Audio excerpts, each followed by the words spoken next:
On episode 214 of the 40 Plus Fitness podcast, we meet Linnard Zinn and discuss the book Haywire Heart. You can find the full show notes for this episode at 40plusfitnesspodcast.com/214. Have you decided you're ready to make a change? To reclaim your health and fitness? The 40 Plus Fitness podcast is here for you. I'm your host, Alan Meisner. I'm an NSAM certified personal trainer with a specialization in corrective exercise and fitness nutrition. Let me be your coach as you find your way on your health and fitness journey.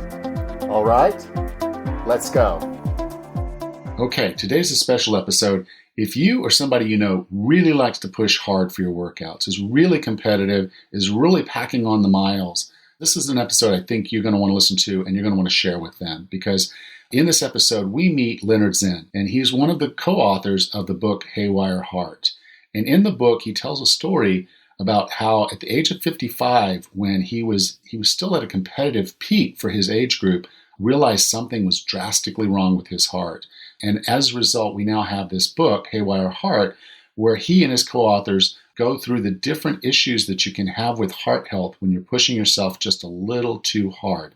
So there really is a fine line of too little and too much. And Linnard and I get into that in this episode. So with no further ado, here's Linnard Zinn. So Linnard, welcome to 40 Plus Fitness. Thank you. Appreciate it, Alan. I really enjoyed your book, The Haywire Heart, for a lot of reasons. I think as we get older, what I find is there's a lot of people that either have been sedentary for most of their adult life, and then those that do something, a lot of times they tend towards the more aggressive of the spectrum of actually working a little bit harder, exercising a little bit harder, pushing a little bit harder. They look great, on the outside, things look wonderful. They're trim, fit, happy, and supposedly healthy. But I guess what we're discovering now, and it's kind of documented in the book, is that sometimes we might be pushing ourselves just a little too hard. Yes, I think that's certainly what I found out personally, and does seem to be indicated in the research that has recently been coming out, that you certainly can overdo it. So, of course, I'm a kind of a nerd, coming from an accounting business background. I love graphs and charts, and there was a chart in the book that talked about exercise dose, and it kind of indicated, that if you do a little bit of exercise, you get a certain benefit. If you do a little bit more, the benefit goes up, and it's going to keep going up until you reach some point, and then it's either going to just diminish, meaning you could exercise more, but you're not getting any more benefit, or in fact, you can actually induce disease with your exercise. And I know you had a particular heart issue with your exercise when you pushed yourself pretty hard, because it sounds like really, I know the Boulder area is mountainous and it's pretty intense out there, probably just even to ride a bike, but you were really pushing to try to break records. Could you kind of talk about exercise-induced disease? Yeah. So first of all, to address that graph that you saw in the book, the Haywire Heart book, that graph was actually of exercise dose versus longevity. So it wasn't like graphing, whether you would be gaining benefit in terms of your muscles getting stronger or whatever as you increase the dosage, which probably you would be, that would continue to increase, but that up to a point when you start breaking your body down overall. But in terms of what people really want is to have a long, healthy, happy life. And that, couch potatoes are prone to a very short lifespan, and then you increase your longevity by getting more active. But then at a certain point, it seems that the curve goes back the other direction and you start getting back, approaching the couch potato again, which is not what anybody has in mind when they go out and start exercising a lot. And then the second part of your question, addressing, specifically what happened with me. I used to be on national cycling team in the starting in 1980, and had, been grown up racing whatever I did, alpine ski racing, bikes, whatever, and that sort of continued. There were breaks in it with having kids and things like that, and starting businesses, but in general, I continued to race. For me, the major ones were cross-country ski racing and bike racing. And I discovered at a certain point in 2013 that when I was yes, I was trying to get a record that I already had riding up this mountain. But I noticed that somebody was only a second away from me. And so I decided to, really set it by a lot. And I know that climb very well. It's the climb right behind Boulder. It's the one that all cyclists do, that are into it, do a lot. And I knew all the way along that I was way ahead of my prior record pace. And so I then, about halfway up, all of a sudden had this weird feeling that I've had for years, but always had only happened when I was at rest, when I'd be sitting around and I'd feel like I'd skip a beat. And I'm like, oh, that's weird. And then kind of wait for a moment. Is it going to start beating again? And then we'll start up again. Now I understand what that is, that premature atrial contraction or premature ventricular contraction. But at the time, I had no idea what it was, but people had told me, oh, don't worry about it. That happens to me too. Other intense exercisers that I knew. And but in this case, I had one, and I thought, that's weird. I've never had one. I'm going hard. And I have a Garmin that's a combination GPS and heart monitor on my bike. And I'd been at 155 heart rate or something. And then I looked down and I'm at 218. And I thought, well, that thing must be wrong. I'm tapping it and everything. And it continued to read that high. And I just kept, I didn't feel any other symptoms. I was still able to pedal hard and everything, which apparently, most people that wouldn't happen with. If you're like 220 heart rate, usually people start to get faint or whatever, that they can't actually deliver blood efficiently at that high of a heart rate. But mine was doing fine and I was still going fast. But after 7 minutes of that, I, still was another 7 minutes from the top. And I'm like, maybe this isn't such a good idea. And then I stopped and heart rate came right back down. And then I immediately was kicking myself for, oh God, you should have just kept going because that was a good record pace you were on. I mean, that was the mentality. Now, 3 years later, I'm very far from that mentality. But at the time, I was constantly caught up in it. And, in fact, then I was like, well, as long as I had to stop, I'll go get this other record just off this other spur road off the mountain here. So I did go and get that one. Didn't have a heart problem then. And then I went on and did intervals up another canyon. And it wasn't until later in the day that I thought, well, I ought to get this checked out. I called my primary care physician. They asked me what had happened. They said, I just wanted a recommendation for a cardiologist. They said, oh no, you got to go to the ER. And then I went to the ER, and at the ER, the guy that was there was the ER doctor present was the one who's the team doctor for the Garmin Sharp Pro Cycling team. So that was perfect because I knew him and I trusted him to know about athletes, because a lot of times athletes tend to think, oh, doctors don't understand me because they keep telling me all this stuff that just only applies to sedentary people.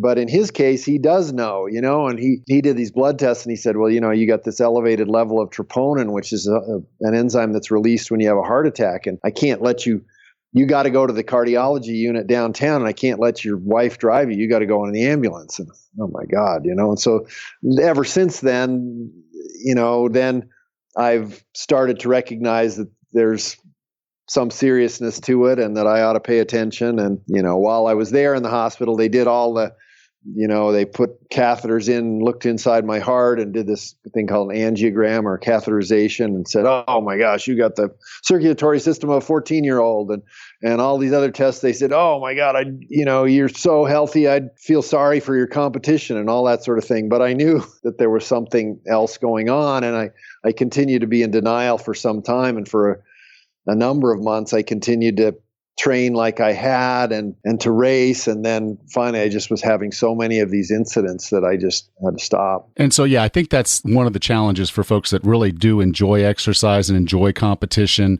is that the ego gets there. I know, I've had it with weightlifting where I wanted to hit a new record on my deadlift and wasn't paying attention to my form and my breathing, but by sheer will, I was gonna make that lift. And then I paid for it for about 6 months after. So I understand the whole ego thing. Can we talk a little bit about some of the symptoms? I mean, you had a racing heart rate and just kind of an uneasiness, but could we get into some of the other symptoms that maybe the athletes should be looking for when they're having these type of episodes? Yeah. I mean, there are so many different, specifically in the Haywire Heart, what we're mainly talking about is arrhythmias, which is different from a heart attack, traditional heart attack is where you have blood flow is cut off to a certain portion of the heart. So that's a plumbing problem. You've got something stuck in the plumbing that won't let blood through. This is an electrical problem we're generally talking about, and that there are infinite number of different varieties of them, so that the symptoms can definitely vary. In my case, it was one where my heart went to a completely unreasonable heart rate for somebody my age. I was 55 when it happened, and you just don't, especially the taller you are, generally the lower the heart rate you have, and I'm 6'5", and so to have a 220 beat a minute heart rate for a 55-year-old, it's just, that's not sustainable. But the most common variety of arrhythmia that athletes will develop is called atrial fibrillation, or AFib. And with AFib, generally, yes, it can certainly happen during exercise, but it can also happen not during exercise, and that there will be a weird feeling in the chest and the heartbeat. It's a very erratic heartbeat, and erratic in the atrium and the atria. So the atria will be, fibrillation by definition means going more than 300 beats a minute. And so the upper two chambers of the heart, which are called the atria, those deliver blood to the lower chambers that pump blood. The ventricles pump either blood, the right ventricle pumps to the lungs, and the left ventricle pumps the blood out to the rest of the body. And there's a cluster of cells in between those called the AV node, which is designed to prevent erratic rhythms from getting down into the ventricles. So if your atria are fibrillating at over 300 beats a minute, it won't send the 300 beat a minute signal down to the ventricles, because it knows you'll die if you do that. So it'll make the ventricles pump at a more normal rate, and a heart monitor responds to the blood moving through the system, so that the heart monitor won't necessarily, it'll be something weird. It'll be a weird number that you wouldn't expect to be sitting around the breakfast table and having 130 or 160 heart rate or something like that. It'll tend to be an elevated number, but it won't be something bizarre like 220 and a lot of people that have atrial fibrillation will this will persist for hours or many days. And then you may just come out of it, or in some cases you may have to go in and get shocked out of it with, the paddles that you see on TV of shocking your heart out. But there are all sorts of other ones, and ones that happen in the ventricles. If you have ventricular fibrillation or ventricular tachycardia, generally what happens is it sort of lights out. You just pass out, and if you survive it, it will be from somebody happening to be there. Like, if a fairly common thing that happens during that in major running races, they have these automatic defibrillators that all along the course, like every kilometer along the course of major marathons, and like the big race here in Boulder, the Boulder, they have, and they actually get used a number of times during the race, and those things are automated, so a person doesn't have to know anything. They just put the paddles on the person's chest, and it senses whether they need a shock or not. And if they do, then it delivers one, and will bring them back to life. And so what I'm saying is that it runs the gamut of possible symptoms, but anything that seems really out of the ordinary with your heart behavior compared to what you're used to, whether it's at rest or whether it's during exercise, especially if you're over 45 or 50, I would say, go see somebody, an expert about it. Now, you had a heart rate monitor, which kind of was your first indication that there was a problem. But then as you were trying to work through your diagnosis, you wore something called a Holter monitor? Yeah, so that's essentially a portable EKG. So if you've ever gone into the doctor's office and had an EKG where they stick all those sticky things all over your chest with the little snaps on them. And then, so a Holter monitor is the same thing, except that it's telemetric. You have this thing dangling on your chest that the leads are all connected to. And then you carry essentially a little cell phone that's only for delivering these messages from this to some call center, probably in Asia or wherever, where they're monitoring this information that's coming from you, and then you'll actually get if something weird happens, you'll actually get a phone call. If you're not aware of it, if you are aware of it, you push the buttons on the Holter monitor to make sure that segment of time that they record that segment of time, because otherwise there's continually just this massive amount of data coming into this data center. And if they don't see anything weird, it just automatically gets deleted after a certain amount of time. But if you want to make sure that they record something, then you push the button on it. But otherwise it'll also automatically trigger it, and they'll call you. Like I got a call one time in the middle of the night, and I'm all groggy picking this thing up, and the woman says, "Are you okay?" And I'm like, "Yeah, I'm fine." She's like, "Well, your heart stopped for over 3 seconds there." I'm like, "Oh." Oh, well, yeah. Now, what I liked in the book was, beyond just saying don't exercise, because you didn't sell your bike. You still ride and you still do things, but you got into some practical things, and I do want to get into that, is some of the supplements that we can consider for heart health. Do you mind going through a few of those? And, what are some things that we can do just to bolster our heart strength and health? Absolutely. So, magnesium is a particular one that's critical for the functioning of the heart and for delivering electrical signals through the heart. Coenzyme Q10 is something that every cell produces and is supposed to produce. And it's absolutely critical for all sorts of functions, but certainly for the heart. So called CoQ10 is, and the thing that's not well understood is that, for instance, there are people who may have elevated cholesterol and their doctor will have prescribed them statins. So they'll be on statin to lower their cholesterol. And there's certainly debate over whether actually that makes any sense to do in the first place. But whether or not that's the case, one thing that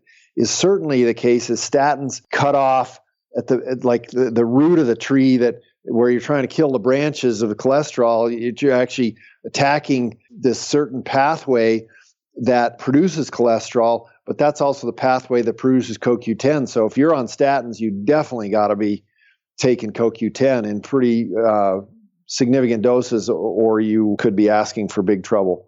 And other ones are a baby aspirin a day is something that, again, there's debate over, but in general, it's a small dosage that reduces inflammation. And one of the things that is clear is whether it's with arrhythmias or whether it's with garden variety heart disease, with coronary artery disease, is that inflammation plays a really big role in it.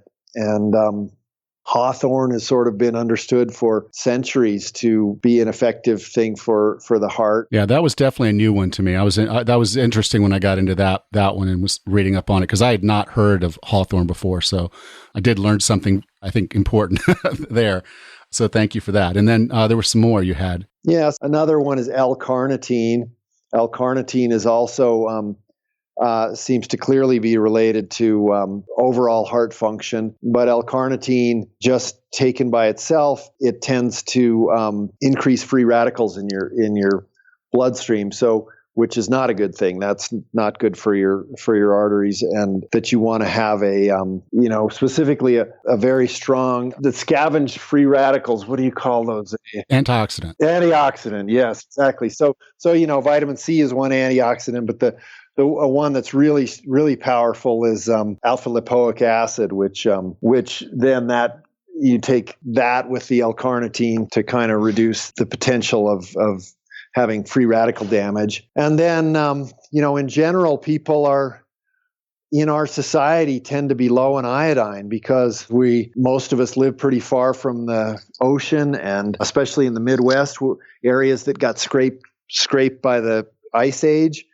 The iodine that was in the surface rock got moved away, and there tends to be very low iodine. So if you're eating produce from those areas, but more importantly, probably even, is that we have so many other halogens that are in our environment that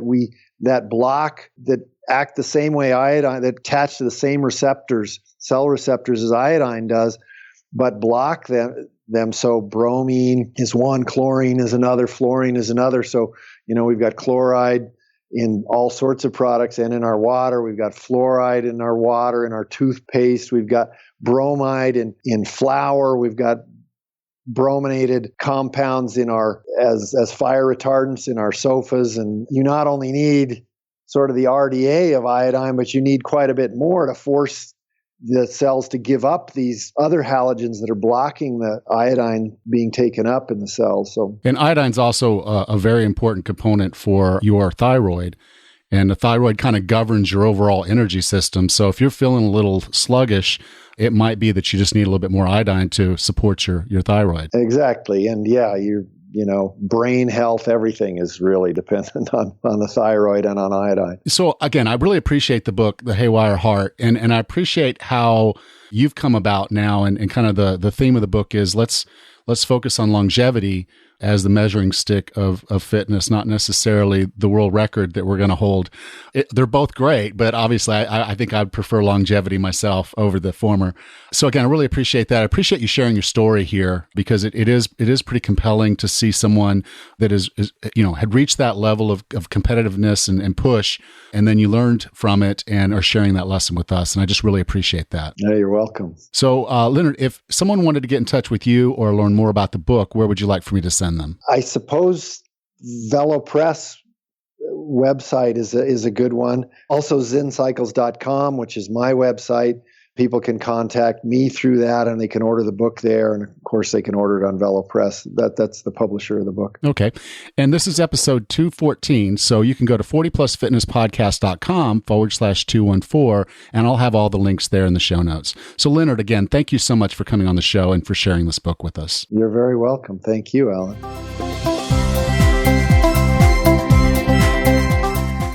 I really was serious at the beginning of this, that if you have someone that you know that would benefit from this podcast episode, that you do share it with them. You owe it to them. Share this episode with the people you love. Next time on the 40 Plus Fitness Podcast, I discuss delayed onset muscle soreness. Yeah, DOMS. It's real and it's nasty, but it's important for us to understand why it's there and what we can do about it. So on the next episode, we'll discuss DOMS. Until then, have a happy and healthy day.